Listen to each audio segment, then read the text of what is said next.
Naam, habari za jioni mtazamaji wa Channel 10 Plus popote pale ulipo, ni matumaini yangu umeshinda salama. Nikukaribishe kwenye taarifa yetu ya habari ya kutwa nzima leo kutoka hapa Channel 10 Plus. Msomaji wako usiku huu ni mimi Fatma Hassan. Karibu. Waziri wa Nishati Deogratus Ndejembi amezindua njia ya umeme ya kilowat 33 kutoka Masasi hadi Newala mkoani Mtwara inayotarajiwa kutoa huduma ya umeme wa uhakika katika wilaya Newala na kuwataka wakandarasi wanaopewa kutekeleza miradi ya umeme katika mikoa ya Kanda ya Kusini kukamilisha miradi hiyo kwa wakati. Mwandishi wetu Adam Malima kutoka mkoani Mtwara ameandaa taarifa ifuatayo.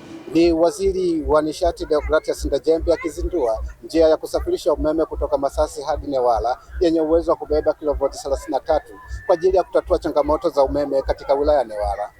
Ndejembi akiwa anazindua hapa na kuzungumza na wananchi wa wilaya Newala, anataka wakandarasi katika kanda hii ya kusini wanaotekeleza miradi mbalimbali ya umeme kukamilisha kwa wakati ili kuhakikisha huduma ya umeme inapatikana kwa uhakika ndani ya mkoa huu wa Mtwara. Kwa kutambua hilo, ni waahidi ya kwamba kwa uwekezaji mkubwa uliofanywa na serikali hii ya awamu ya 6 katika sekta ya nishati, tunaenda kuhakikisha umeme wa gridi ya taifa unafika.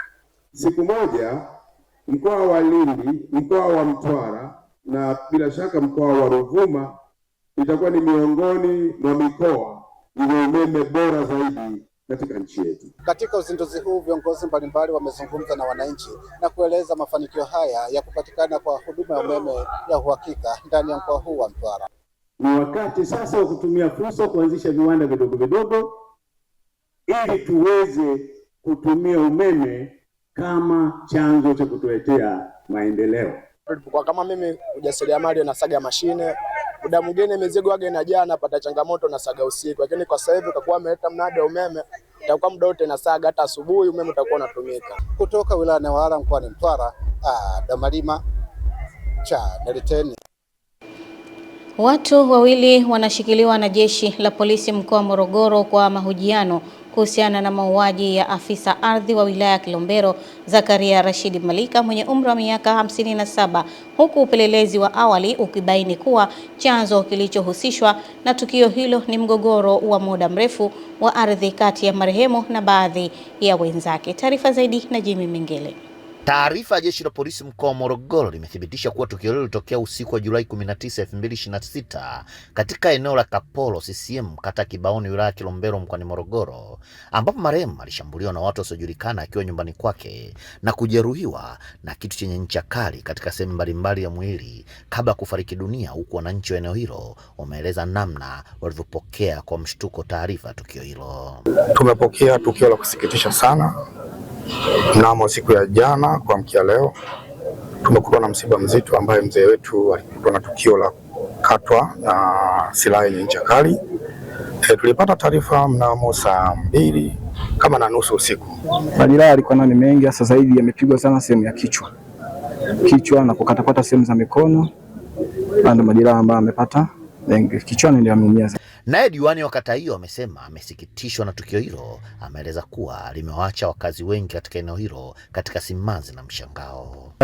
Sisi kama kata Kibaoni tumepokea vibaya, sio taarifa nzuri kwa sababu si utamaduni wetu na ni hali ambayo ngeni katika mazingira ya kata yetu. Matukio ya namna hii sisi kwetu hatuna. Kwa hiyo cha kwanza tumeogopa kupatikana kwa matukio ya kigeni kama haya ya kikatili yenye picha mbaya na taswira mbaya kwenye jamii. Jeshi la polisi limewataka wananchi kutumia njia za kisheria kutatua migogoro hususani ya ardhi na kuepuka kujichukulia sheria mkononi ili kuzuia vitendo vya uhalifu vinavyoweza kusababisha kupoteza maisha. Jimmy Mengele, Channel 10, Morogoro.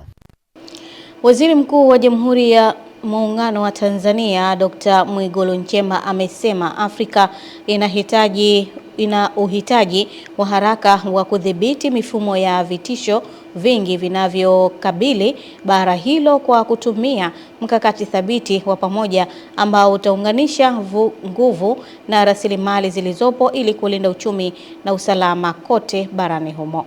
Tupate taarifa kamili. Waziri Mkuu ameyasema hayo leo jijini Dar es Salaam katika hotuba yake aliyoitoa kwenye kongamano la wahitimu wa Chuo cha Ulinzi cha Taifa. Dr. Nchemba amewaambia washiriki wa kongamano hilo lililopewa mada isemayo siasa za kimataifa, uongozi, uchumi, usalama na athari zake katika maendeleo ya Afrika, ya kuwa Afrika inakabiliwa na wimbi kubwa la changamoto zikiwemo za kiuchumi, kisiasa na kijamii ambazo zinahitaji mbinu shirikishi kuzikabili. While Russia and China continue to extend economic and military cooperation, Africa faces a critical need to manage these multiple and converging dynamics.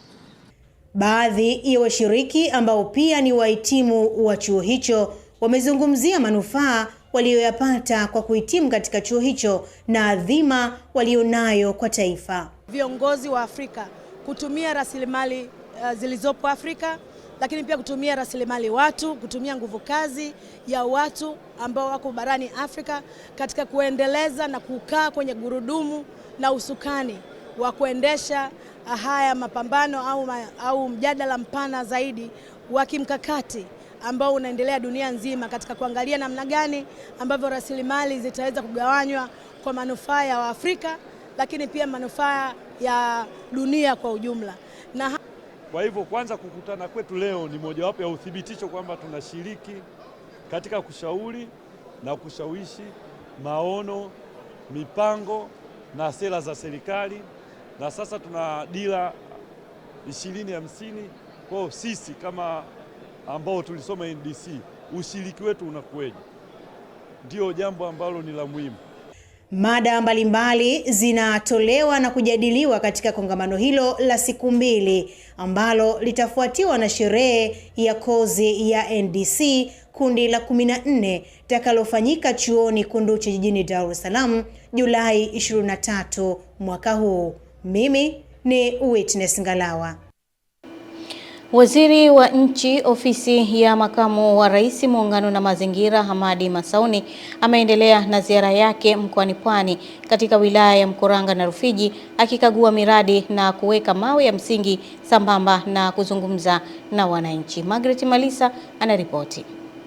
Akizungumza mara baada ya kukagua miradi ya maendeleo katika wilaya ya Rufiji, Waziri Masauni amepongeza uongozi wa mkoa na wilaya ya Rufiji kwa kutekeleza ilani ya CCM kupitia miradi mbalimbali ya wananchi. Kazi Rufiji imefanyika. Ilani ya uchaguzi ya CCM Rufiji imetekelezwa. Lakini pia imesimamiwa vyema. Hongereni sana wana Rufiji. Pia nimesikia kuna programu ya upandaji wa mikorosho, kuimarisha mashamba ya mikorosho. Lakini Mheshimiwa Mkuu wa Mkoa amegusia uwekezaji mkubwa wa shamba la migomba.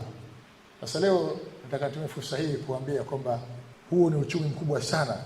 Unaweza kuleta mabadiliko makubwa sana ya maisha yenu wananchi wa Rufiji.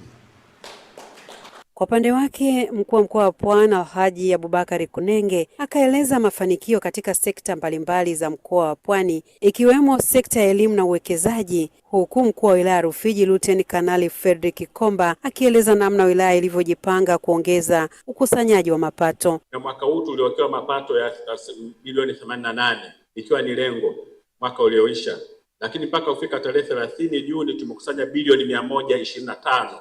Mkoa wa pili baada ya Dar es Salaam. Viwanda vikubwa na vya kati jumla viko 457. Katika mtihani wa kidato cha 6, 10 bora zilizotolewa kitaifa.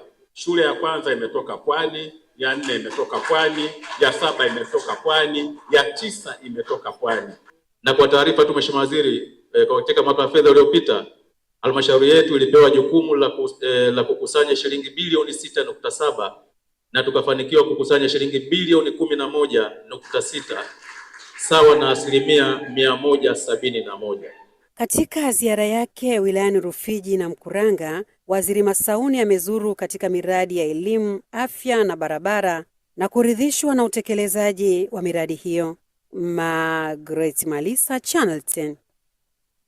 Waziri Mkuu mpya wa Uingereza Andy Burnham ameanza kazi kwa kutangaza punguzo la kodi kwenye bili za umeme, ahadi za kufufua uchumi na kujenga nyumba zaidi, huku akikabiliwa na changamoto za gharama za maisha na migogoro ya kimataifa zinazoathiriwa na vita ya Marekani na Iran.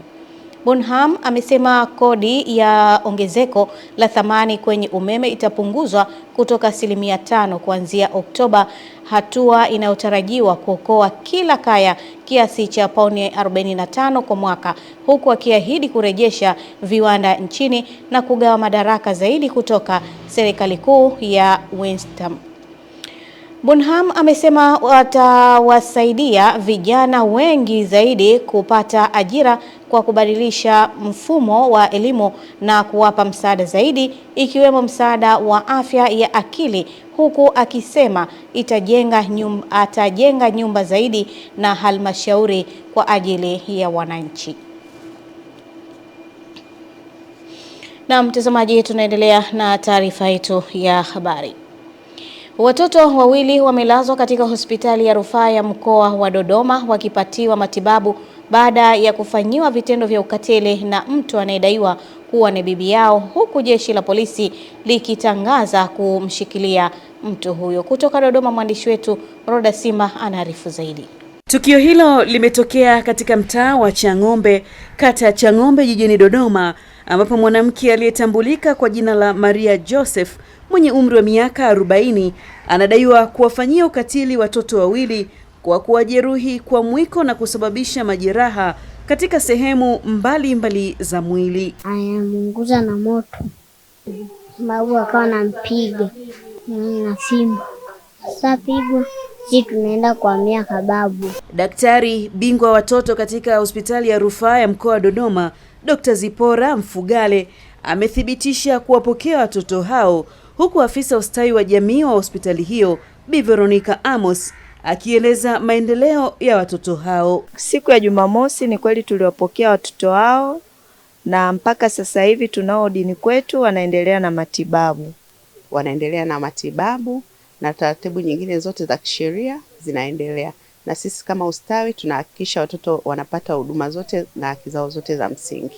Akitoa ufafanuzi kuhusu tukio hilo, kamanda wa polisi mkoa wa Dodoma ACP Galus Hiera amesema mtuhumiwa anashikiliwa tangu Julai 18, huku taratibu za kukamilisha uchunguzi ili kumfikisha mahakamani zikiendelea. Mtuhumiwa ambaye tangu tarehe hiyo 18 mwezi wa 7 mwaka huu 2026 ameendelea kushikiliwa, wakati taratibu zingine zikiendelea kwa ajili ya kufikishwa mahakamani. Jeshi la polisi linakemea vitendo hivi vinavyofanywa na baadhi ya wazazi, walezi na wanajamii kwa ujumla, kwani halitawafumbia macho. Kutoka Dodoma, Roda Simba, Channel 10. Asante Roda Simba. Marekani imeilaani China kwa kile ilichokiita vitendo vya hatari na vya uchokozi kufuatia mzozo kati ya walinzi wa pwani ya China na jeshi la wanamaji la Ufilipino katika bahari ya kusini ya China, na kusababisha mvutano kuongezeka baada ya Marekani kuikosoa China kwa vitendo vya uchokozi dhidi ya Ufilipino. Haya yanajiri wakati waziri wa mambo ya nje wa Marekani Marco Rubio kuwasili Manila kuhudhuria mkutano wa mataifa ya Asia na kusisitiza uungaji mkono wa Marekani kwa uhuru wa usafiri wa baharini na usalama wa washirika wake. Bahari ya kusini ya China inaendelea kuwa kitovu cha mvutano kutokana na madai yanayokinzana ya umiliki wa eneo hilo, kwani Marekani imeeleza kuwa hatua za China zinahatarisha amani na uthabiti wa eneo hilo, huku China ikikanusha tuhuma za kujeruhi mwanamaji wa Kifilipino, ikidai maelezo ya Manila yanapotosha ukweli. Wananchi wa kijiji cha Ruhagara, kata ya Lutumbonyasi, wilaya ya Mbinga, mkoani Ruvuma, wameanza kunufaika na huduma za afya karibu na makazi yao baada ya kampuni hodhi ya Jitegemee inayojihusisha na uchimbaji wa madini ya makaa ya mawe kukamilisha ujenzi wa zahanati mpya kupitia mpango wa uwajibikaji wa jamii, hatua inayotarajiwa kupunguza adha ya wananchi kutembea umbali mrefu kutafuta matibabu, hususan wajawazito na watoto. Yusuf Kayana anaripoti. Akizungumzia manufaa ya mradi huo, mwenyekiti wa kamati ya ustawi wa ujenzi wa kijiji cha Ruhagara Michael Njerikere amesema ujio wa zahanati hiyo umeondoa changamoto ya wananchi kufuata huduma za afya katika maeneo ya mbali, huku mtumishi wa afya zahanati ya Ruhagara Adeline Mapunda amesema jengo jipya limeboresha mazingira ya utoaji huduma na kuongeza usalama kwa watumishi pamoja na wagonjwa. Akina mama wajawazito walikuwa wanaondoka hapa wanaenda Rwanda, wakati mwingine wanakuja wanajifungulia njiani. Baada ya kupata zahanati hiyo tumefarajika kiasi kikubwa sana. Nimewahi kukutana na nyoka mkubwa wakati nikiwa ndani. Kwanza tunawashukuru sana kwa kutujengea zahanati hii mpya. Toka hapo kwa kweli mle ndani hatujawahi kukutana na nyoka yoyote. Kwa upande wao, viongozi wa kampuni ya Jitegemee wamesema kampuni itaendelea kushirikiana na serikali kuboresha huduma za kijamii katika maeneo ya uwekezaji wake, huku mwenyekiti wa CCM mkoa wa Ruvuma Odo Kirian Mwisho akiipongeza kampuni hiyo kwa kurejesha manufaa kwa wananchi kupitia miradi mbalimbali ya maendeleo. Kwa ujumla, Jitegemee imetumia kiasi cha shilingi milioni 314,528,700 kwa kutekeleza miradi yote kwa kipindi cha miaka minne. Wananchi walitia mashaka kwa kampuni ya Jitegemee, lakini kutokana na ushawishi, kutokana na uhodari wa viongozi wetu wakiongozwa na MT, walifanya kazi na wananchi hao waliwaelewa. Niwashukuru sana ndugu zetu wa Jitegemee kwa mradi huu. Tunaendelea kuwasihi kama ambavyo mmefanya Ntundwalo, mmefanya na kijiji cha Rwanda, basi tuendelee kushirikiana kwenye kuhakikisha tunaendelea kufikisha huduma zaidi kwa jamii. Kutoka Ruvuma, Yusuf Kayanda, Channel 10. Vijana 60 mkoani Lindi ambao wameandaliwa kuwa mabalozi wa amani kupitia mradi wa Dumisha Amani na kuwawezesha kuhitimu mafunzo ya ufundi stadi katika chuo cha ufundi VETA mkoani humo wameishukuru serikali kwa kuwezesha vijana nchini kupata elimu ya ufundi kupitia vyuo vilivyojengwa na serikali, jambo linalowawezesha kujiajiri na kujikwamua kiuchumi. Aidan Mhando anaripoti. Elimu ni ufunguo wa maisha. Vijana hawa ambao wamehitimu elimu ya ufundi hapa katika chuo cha ufundi VETA mkoani Lindi wanaeleza furaha walionayo, lakini kubwa ni shukrani kwa serikali, hasa kuwagusa vijana na kuhakikisha wanaweza kujiajiri kupitia elimu ya ufundi.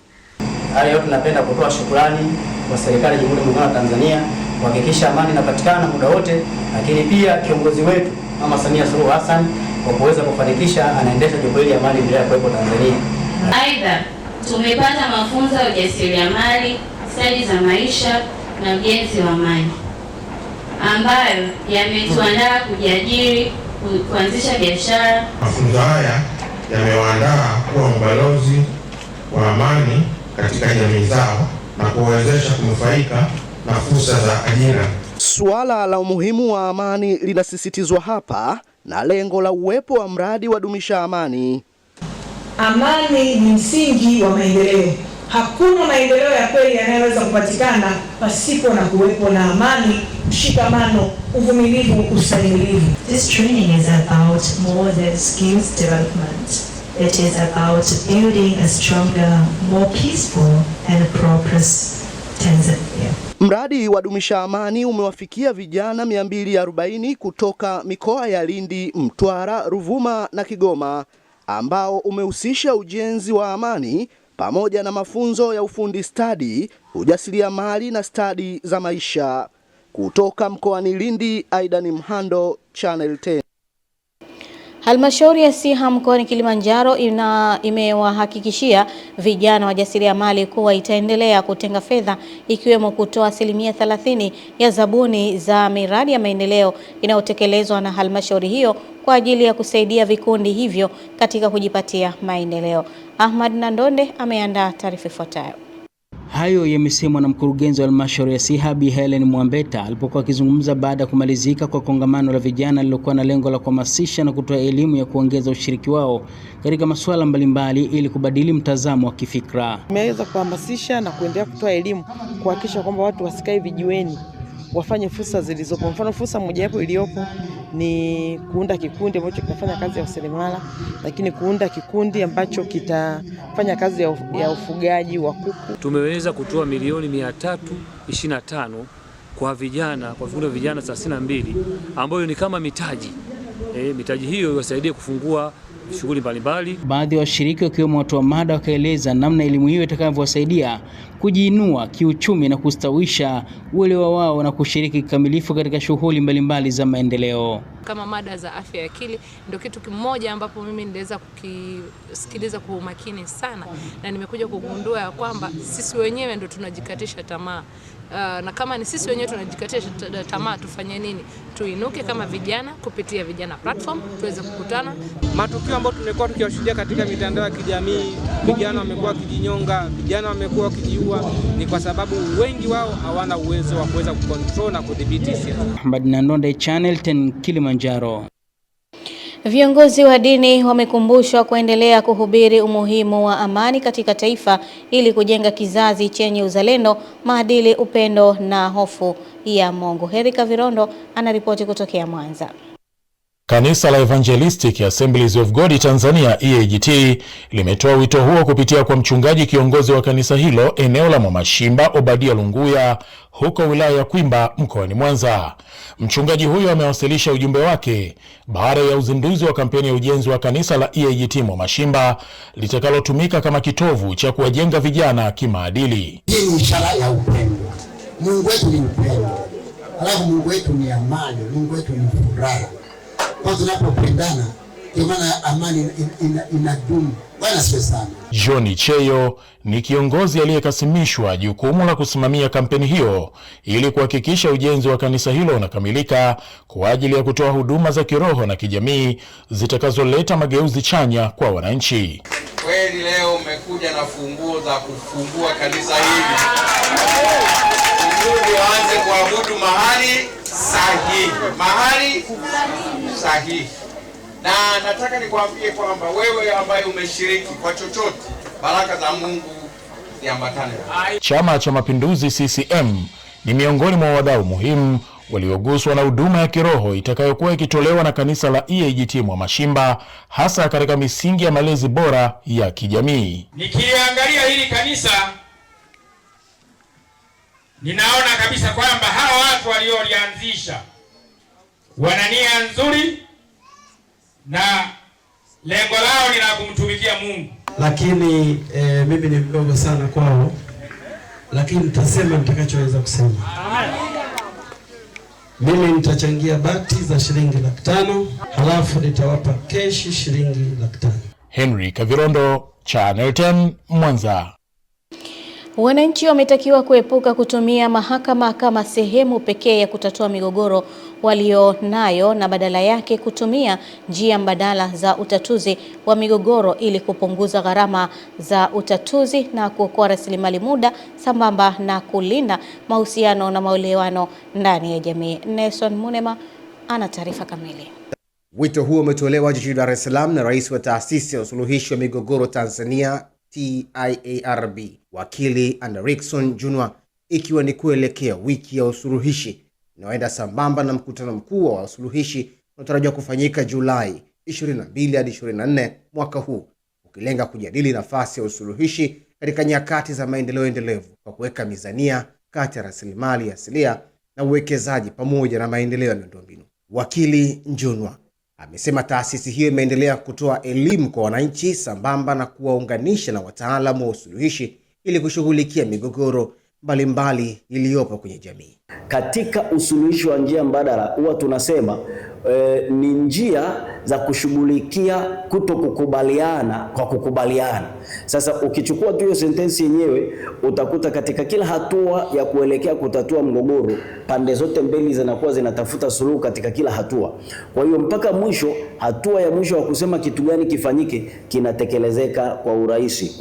Kwa upande wake, mkurugenzi msaidizi wa usuluhishi wa ndani kutoka ofisi ya wakili mkuu wa serikali David Zakaria amesema mpaka sasa kuna migogoro 336 inayoendelea kutatuliwa kwa njia mbadala, ambapo kwa mwaka 2026-27 pekee mashauri 37 yamepokelewa na yapo katika hatua mbalimbali za majadiliano. Mashauri haya mengi yamekuwa yakiisha kwa njia za kusikilizwa labda na tiabu, mengine tumekuwa tukiyafanyia tunayamaliza kwa njia ya majadiliano. Pale inapotokea unaona kwamba kwenye hili shauri kweli mzabuni au mkandarasi ana haki. Kutoka Dar es Salaam, Nelson Munema, Channel. Asante Nelson Munema kwa taarifa hiyo, na taarifa yake basi inatupa nafasi kwenda kuzitazama habari za biashara na uchumi. Endelea kusalia nasi.